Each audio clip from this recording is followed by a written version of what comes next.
This is Drew Mackey, and you're listening to Singing Mountain.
Given the type of person who listens to Singing Mountain, I'd be surprised if you don't recognize that opening track. It's one of my favorite pieces of video game music ever, and one of the first songs that ever prompted me to just linger in a stage and take in the music.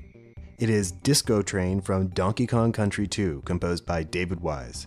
And when I first heard this, I thought it was the coolest thing ever, just because it seemed to be pulling from types of music you don't normally hear in video games.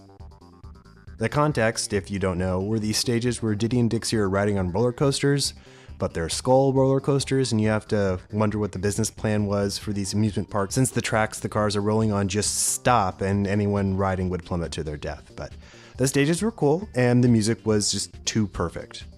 I've been holding off on using this song all this time because I knew I was going to do an episode of dance music at some point. And guess what? We are finally here. Not only are we here, but this is actually going to be the first episode in a short series looking into dance music. This first one is going to be mostly examples from franchises you probably know. This episode is also going to be about stuff that reminds me of a genre of music called Italo disco, which I'm going to explain, but if you're like, just get to the music already, you can go ahead and skip to 15 minutes and 39 seconds. I think the music I'm using in this episode stands on its own, and you don't necessarily need to know this backstory to, listen to video game music. If you are still listening, however, that means you didn't skip ahead. Thank you. Now let me tell you all about a musical genre that isn't specifically game-related, but nonetheless has something to do with video game music in the 80s.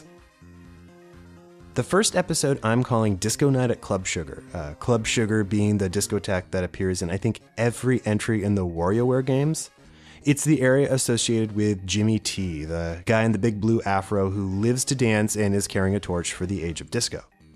I myself am actually a big apologist for disco music as a genre. I love it, and I'm not embarrassed to admit that I love it. I'm not someone who actually goes dancing, as a form of recreation, but I do love disco music, and in particular, a subgenre of it called Italo disco. That's Italo disco. Italo as in Italy, though the artists who perform this style of music hailed from all manner of countries, and sometimes even actually the United States. Dear to my heart, though Italo disco might be, it tends to be something Americans usually don't know about. But I swear, if you're an 80s baby who digs a retro sound, it might be something you could also be into. My overly simplistic explanation for Italo disco is that disco didn't die in Europe the way it did in the US, and subsequently it took on characteristics of new wave music as the 80s rolled around and became this whole subgenre that's very dancey but also very synthy in a way you'd recognize if you know mainstream 80s pop music. In short, it sounds like the 80s, and if you hear it for the first time, it will actually kind of sound familiar to you just because it's drawing on a lot of influences you know, even if the song in particular is one you've never heard before, by virtue of it being something that never really got a lot of play in the United States. I say all this assuming that you are American. I've looked at the stats, and most of my listeners are, but hey there, non-American listeners, I love you too. A weird thing about Italo disco that you're going to hear a lot in the video game music I'll be playing shortly is that it can often be a little sinister. It's often not cheerful music, though you're still supposed to dance to it anyway. There's a lot of music composed in a minor key that has a different vibe than what you'd hear in the stuff you'd associate with like sunnier 70s American style disco. If you're familiar with synthwave, and I know a lot of VGM fans are, you can hear a pretty clear connection between what these folks were doing in Europe in the 80s and what current artists are turning out specifically to trigger all of your nostalgia sensors. I'm actually debating whether to do a mini episode where I play you tracks from actual songs from this genre that remind me of video game music. I guess I'll just see how this episode does first. Just for the sake of educating you, if you're new to this and want to know what the hell I'm talking about, I'm going to give you a quick overview of 3 songs that are probably not my favorites necessarily, but do a good job of demonstrating what the genre can sound like in different permutations and what I'm hearing reflected in video game music. Here's a little bit from a 1984 track titled Polaris by Cyber People, and yes, naming themselves after an aspect of technology is entirely in line with the Italo disco aesthetic.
And here is another bit from another 1984 track called I Wanna Fly Away. Not by Lenny Kravitz, but by a singer named Blue Russell. I think she's good, and I actually think this song is amazing.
And finally, here's a 1986 track called Love Spy by a German artist named Mike Mareen.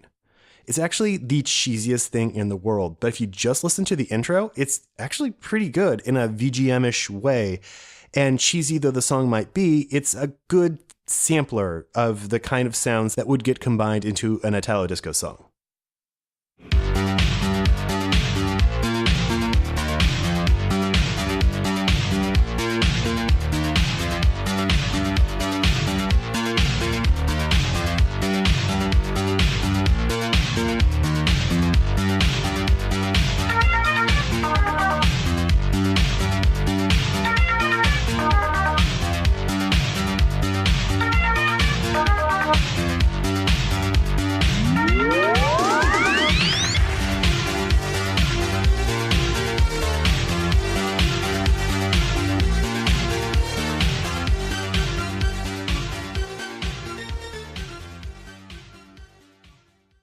I feel like if you know what video game music sounds like, and especially what it sounded like in the 80s, you could hear those bits and say, yeah, I could see how this stuff might cross over with VGM. For now, as a strictly VGM representation of what Italo Disco sounds like, I'm going to play a track that I actually used already back in episode 11, Moonlight Drive.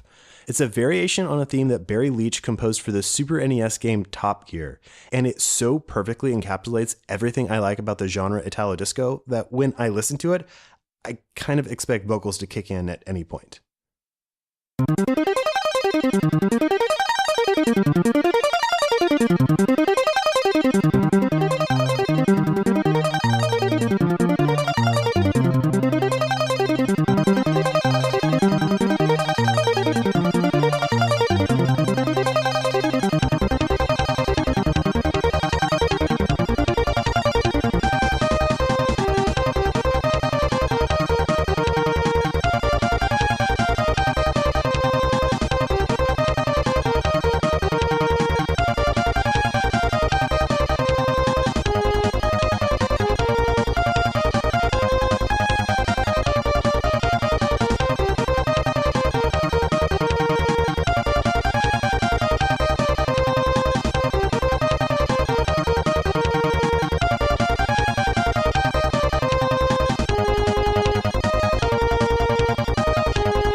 After some research online, I'm not actually sure what version of Top Gear this track appeared in, or if it was maybe an Easter egg that was used in one of the Horizon Chase games, which Barry Leitch also composed.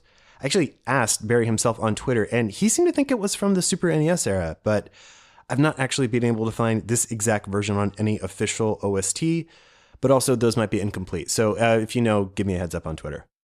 Regardless of its origins, it's apparently Barry's own reworking of the theme, and it's a great intro to exactly what kind of epic, danceable, synthy music I'm focusing on this episode.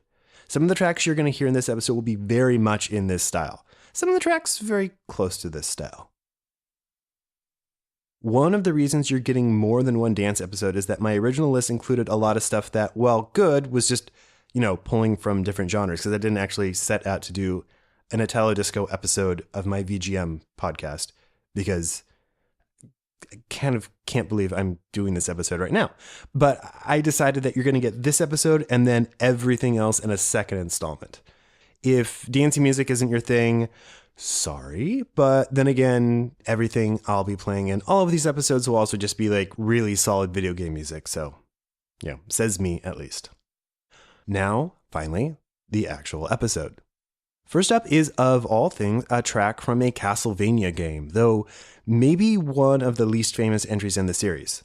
Haunted Castle, an arcade version of Castlevania that was released in 1988, 2 years after the first Castlevania game had already come out for the NES. The track I'm playing for you is titled Basement Melodies, and it's composed by Kenichi Matsubara and Masahiro Ikariko. It sounds like Castlevania music, sure, but there's also this dance energy to it that I'm just in love with, and I think is maybe more dance than even like the danciest, better known Castlevania tracks. Have a listen.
Okay, so the next game I'm surprised I haven't featured yet because it has some of the best music you'll ever hear on the Super Nintendo.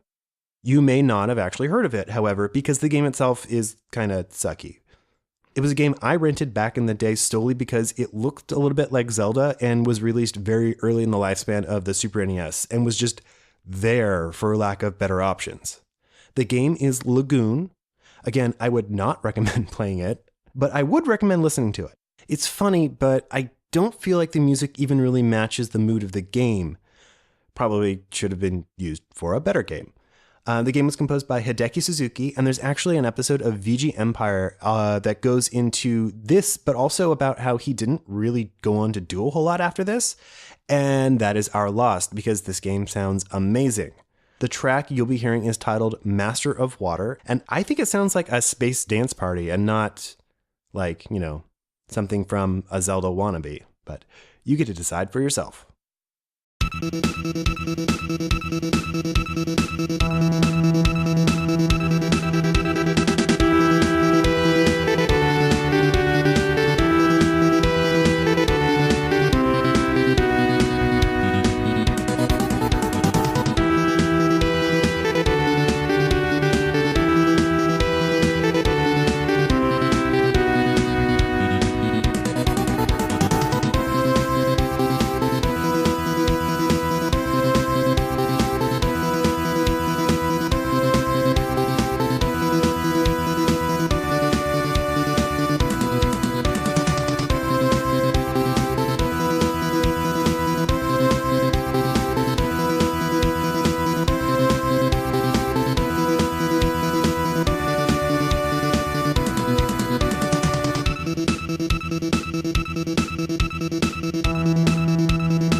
I know a lot of VGM podcasts do dance episodes, and I'm always hoping to carve out my own little niche and not do what everyone else has done, or at least like do it in a different way.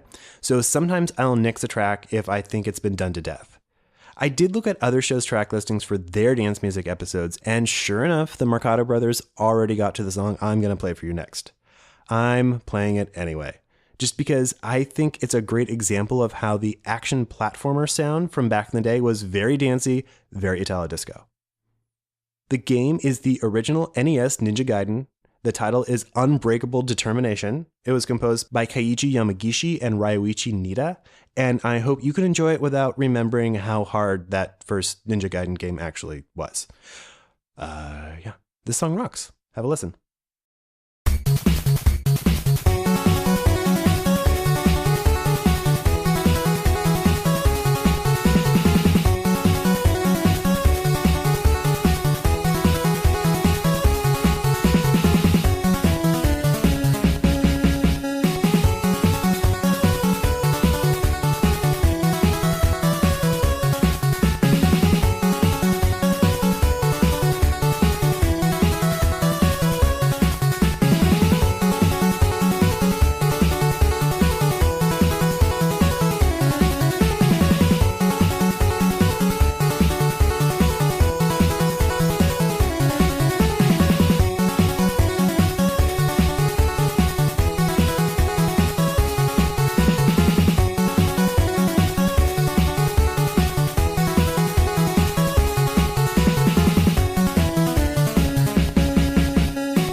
Every time I bring up Toshinden on Singing Mountain, I think I remark that I'm surprised to be bringing up this moribund franchise that I didn't really feel had a big impact on me, really? Especially compared to like 9 million other fighting games that were popular in the 90s. However, I maintain that at least the first two entries in this series had really good music. I played Ichi's theme, I played Sophia's theme, and in this episode, I'm giving you Duke's theme. Duke is sort of a male flip on Charlotte from Samurai Showdown. He's a French nobleman who wears a lot of armor into the fight, which, seems like that's not fair, but whatever. None of like the French noblemen wearing armor and all that would lead you to expect a disco anthem for his theme, but here you go. That's what you're going to get. Have a listen to Duke's theme from Battle Arena Toshinden, composed by Yasuhiro Nakano.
Another track I've been holding on to for a while is from the Genesis Batman game.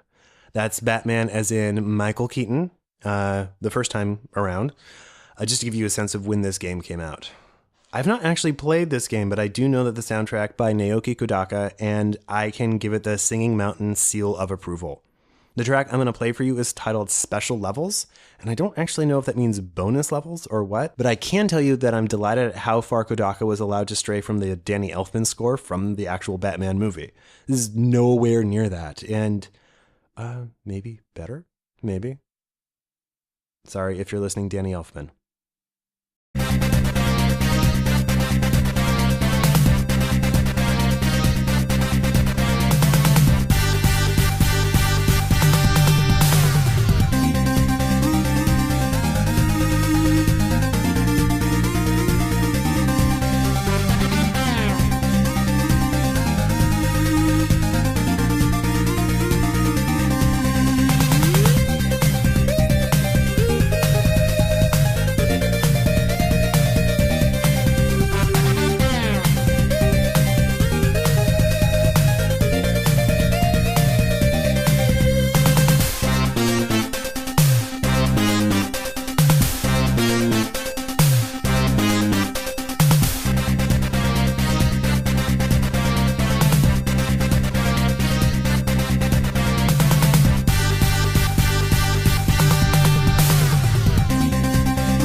The Romancing Saga games are the series of Squaresoft RPGs we just never got in the United States, and I've always thought of them as being like cousins to the Final Fantasy games we mostly did get.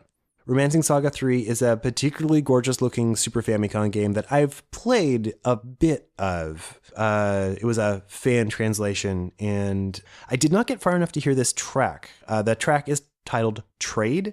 It was composed by Kenji Ito, and unless I'm mistaken, it comes from a business minigame you have to go through at one point. Correct me if I'm wrong, but if I'm right, they gave this weirdly commerce-focused minigame a very dancey theme. Like, it's almost like 80s club scene dancey. So maybe the title is actually the other kind of trade. Either way, it's something that could have easily been given lyrics and turned into a legitimate Eurodance hit.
So if you didn't know, Sonic was in a fighting game way before Smash Brothers. It was an object of great curiosity for me back in the day, just because it was very hard to find in an arcade, and also hard to find in an arcade, if I'm being honest. But yeah, it was called Sonic the Fighters. It was Virtua Fighters-esque, only you would play as like Sonic and Knuckles and Amy, and also some nearly forgotten characters like Fang the Sniper, who I don't think gets to do anything anymore unless I'm mistaken. You could also play as a bomb-throwing duck named Bean the Dynamite, who was a callback to an old Sega game called Dynamite Ducks, D-U-X. Bean actually has a tiny cameo in Sonic Mania, and if you ever wanted to know more about him, I really can't tell you that much. I can tell you at least that his theme song in Sonic the Fighters was super dancey. It was titled, rather awkwardly, Dynamite Plant, Try Again, parentheses, Bean's Theme. It was composed by Maki Moro and Takanobu Mitsuyoshi. Have a listen.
Next up, I'm going to give you a suite of tracks from Shinobi, the Sega series that overall has great music. If you didn't know and couldn't guess, Shinobi is a ninja-themed action game, and I'll point out that there's a curious trend in 80s music, Italo disco and otherwise, where non-Asian artists were creating these faux Japanese, or maybe just like more broadly faux Asian sounds in a way that would probably be considered appropriation today.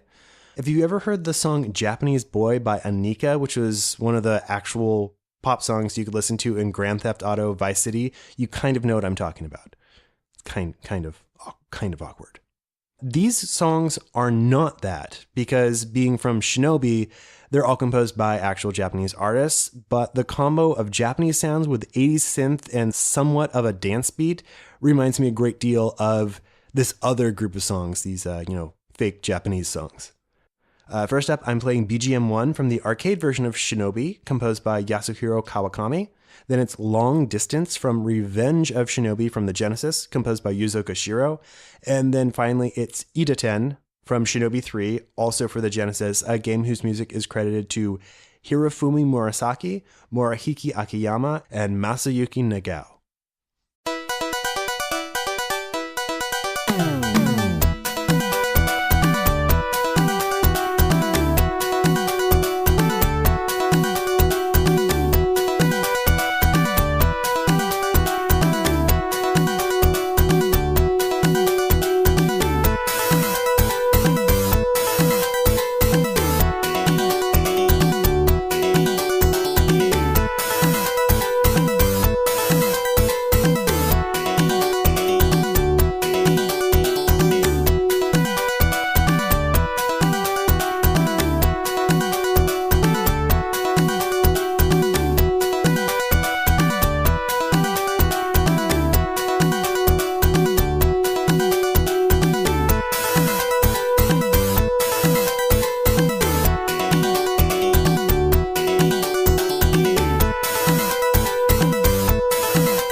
Now I'm going to tell you about a game called Twinkle Star Sprites. It is a shooting game that's also kind of a puzzle game, not unlike maybe Puyo Puyo or Panel de Pon, in that you have two screens and what you do on your side, which is shoot things, sends garbage to your opponent's screen. It's cute as all hell, and why wouldn't it be? Because the name is Twinkle Star Sprites. But also just kind of has this ingenious blend of these two genres that you might not ever think would go together. If you ever get the chance to play this game, do it. It is awesome. It is a very well-constructed game. It also has a good soundtrack, and I'm going to play for you the theme to the last stage in the game. The track is titled Love Will Never Die. It was composed by Takao Oshima, and I'm using it in this episode because it has a decent beat, but the fact that it's the last stage in the game gives it sort of a demonic urgency that you hear in a lot of Italo disco.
A game that shares a little bit of aesthetic overlap with Twinkle Star Sprites is Pocky and Rocky, which is also very cute and is also a shooter, just not a typical type of shooter.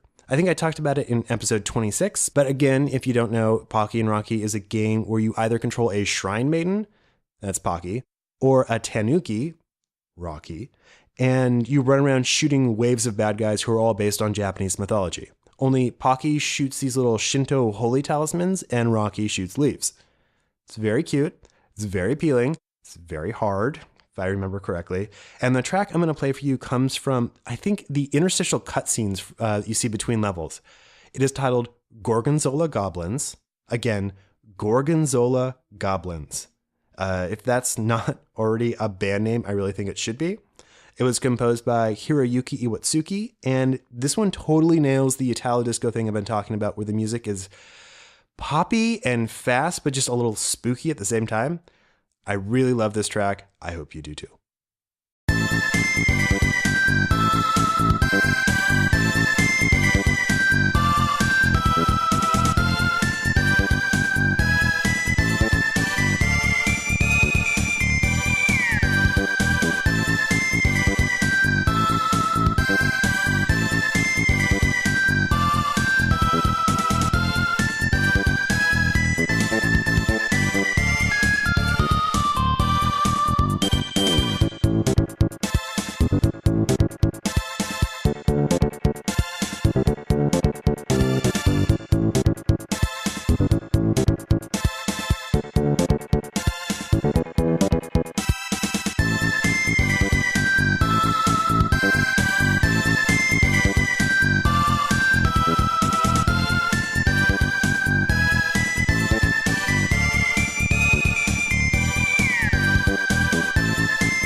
Up next is a track from Phantasy Star 2 that I would say also qualifies for this subgroup of dark disco.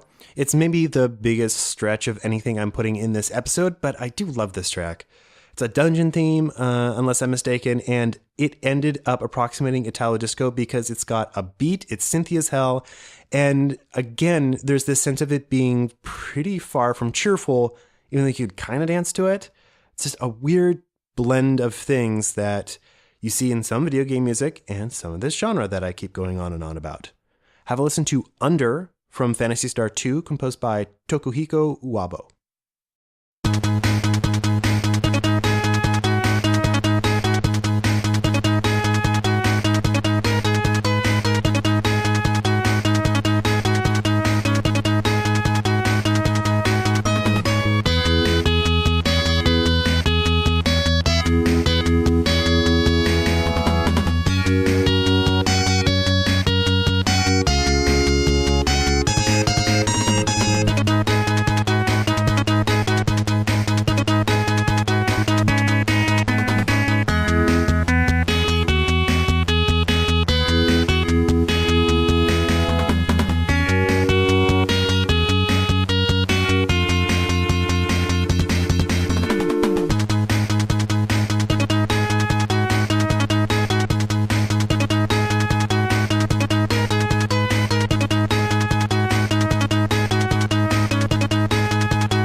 Up next is actually kind of a cheat because the song is actually titled Disco. Everything else has been not designed as dance music, but nonetheless works as dance music, at least for the purposes of this episode. But this one is consciously pulling together disco sounds and doing a pretty good job of it too. This track, composed by Tsukasa Masuko, comes from Shin Megami Tensei 2 for the Super Famicom. This franchise, by the way, is the mother franchise from which the Persona games spun off, though early titles were not released outside Japan. Because I haven't played this game, some listener in the know will just have to tell me if it actually takes place in a dance club. I'm guessing a dance club with, like, demons, because why not? I will just pretend it does until I find out otherwise.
One last dark disco track before I'm done. It's another Sega series, and I guess I'm kind of surprised this turned out to be such a Sega-heavy episode. It's Altered Beast, the side-scrolling beat-em-up that I like to think of as the game that turned a lot of boys into gay furries, because the whole point is getting ripped and then turning into a beast man, and I'm sure that got to, a few kids. I know, different podcast. The track I'm playing for you actually comes from the arcade version of Altered Beast. The track is titled Altered Beast, and it was composed by Toru Nakabayashi.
Speaking of games that gave kids some weird complexes, the next track comes from a game that was very controversial back in the day.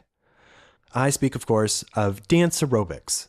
The game, which was released by Bandai in Japan but by Nintendo in the US, used the power pad, which was the control mat you put on the floor and activate by stepping on it. And I have to say, I was always intrigued by this game, even though it was very clearly being marketed as a girls' game, and that meant it was something I was not allowed to want to play. This is something I'd overcome later in life, but I can just remember Dance Aerobics being a punchline among boys my age back in the day. 30 years later, I finally got to experience Dance Aerobics solely on a musical level because I don't have a power pad right now, and who does? It's actually pretty good, musically speaking.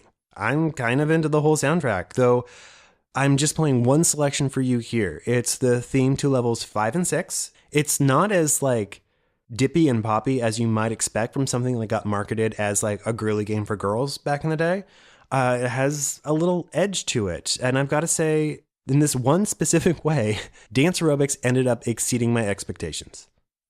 I would love to congratulate the composer, but I do not know who he or she is. The credit for who made this game soundtrack seems to just be lost to history. If you know, let me know, I suppose. And if it was you, good job, you.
One more Yuzo Koshiro effort before we finish this episode up. It's actually a song that was reworked in later games because it's the character theme for Adol Kristen, the hero protagonist for the Ys series. It's an epic song, and it definitely falls into the slightly more melancholy side of Italo disco sounding VGM. And no, by the way, I did not mean to split this episode in half, with the darker sounding stuff showing up after Shinobi and the lighter stuff before Shinobi. Is just kind of weirdly how it worked out. Weird. Have a listen to the original PC-88 version of Adol's theme from the first Ys game, Ancient Ys Vanished. It's seriously one of the best character-specific tracks in any video game ever. Really love this track.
You may know that I'm a big fan of Morgan from the Darkstalkers games. I like her theme song, and I'm happy to bring back a version of it for this episode. Super Puzzle Fighter 2 Turbo was a Capcom-produced puzzle game that featured Morgan alongside Ryu and Chun-Li back when it was unusual for cross-franchise crossovers to happen, and they were all in the super deformed style and cute and goofy. This game features Morgan and features a more danceable version of Morgan's theme from Darkstalkers. And I think we can all agree that Morgan belongs in a dance club. Here is that song, simply titled Morgan, composed by Takayuki Iwai, a.k.a. Anarchy Takapon.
And that's it.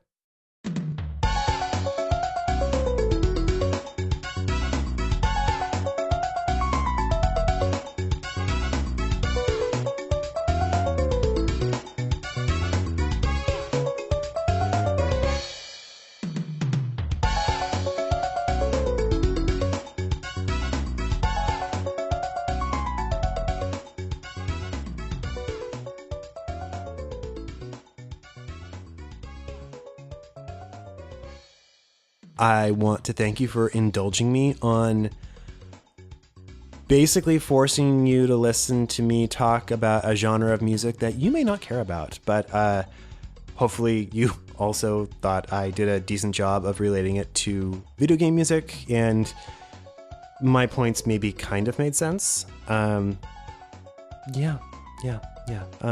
If you didn't like to hear about Italian dance music of the 80s, then I'm sorry. I won't say that I won't bring it up again because although I am going to do the episode of dance music where it's all the stuff I didn't use in this episode, might be another one that goes back to Italo Disco.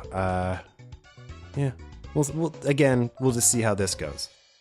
Don't know why this became my focus all of a sudden, but this is what you're stuck with. Or I guess you could listen to another podcast, but no, don't listen to another podcast. Continue listening to Singing Mountain. Good podcast. If you want to subscribe to Singing Mountain, just do it any of the places you'd find a podcast. It's all the normal places. Singing Mountain is on Twitter at SingmoPod, SINGMO pod. We're on, I always say we, it's just me. I'm on Instagram at Singing Mountain Pod. If you like pixel art, I'm putting it up there on a daily basis. And then there's also a Facebook group if you want to meet other fans of Singing Mountain and, talk to them and, get married or whatever. Facebook is the place to do that. This is the portion of the podcast where I thank people for giving me reviews on iTunes. And we got a new one, finally. It's kind of been a while, but I'm very happy that someone whose username is Daft Punk is the best with a D, gave me 5 stars and said, "It seems like something totally blows my mind every episode, especially the one episode with the Zelda dungeon theme and Deep Purple. Totally awesome stuff." Thank you for that. Hopefully you kind of dug this episode. If you like Daft Punk, then maybe synthy danceable things are kind of your jam, and maybe this episode worked for you.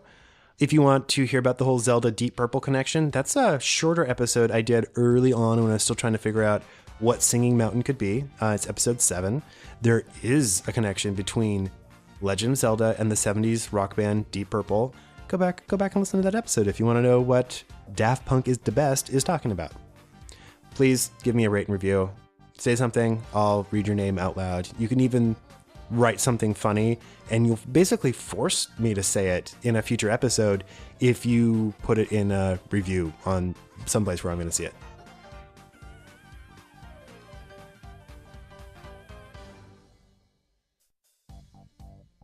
I've got one last track for you, and I think it's a really beautiful piece of music that manages to combine a dance beat and synth and some dramatic flourishes into something that, once again, reminds me of Italo Disco, but also is a perfect fit for the game it comes from.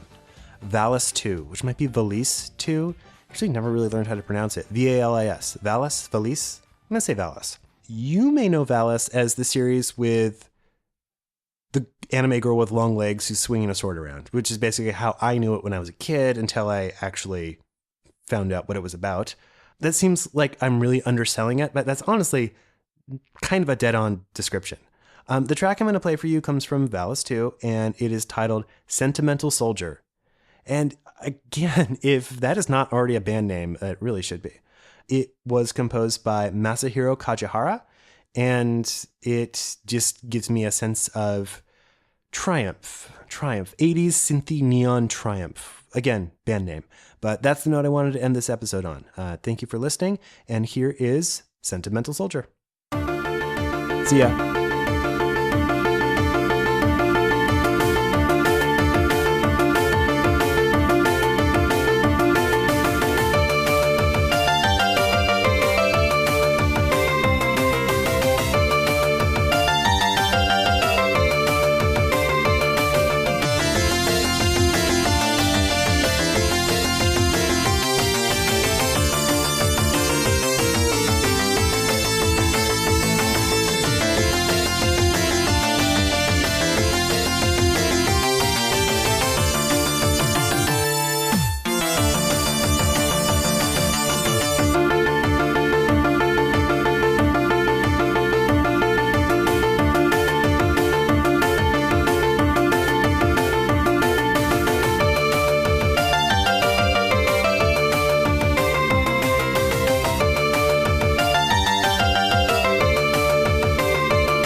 Feel the rhythm.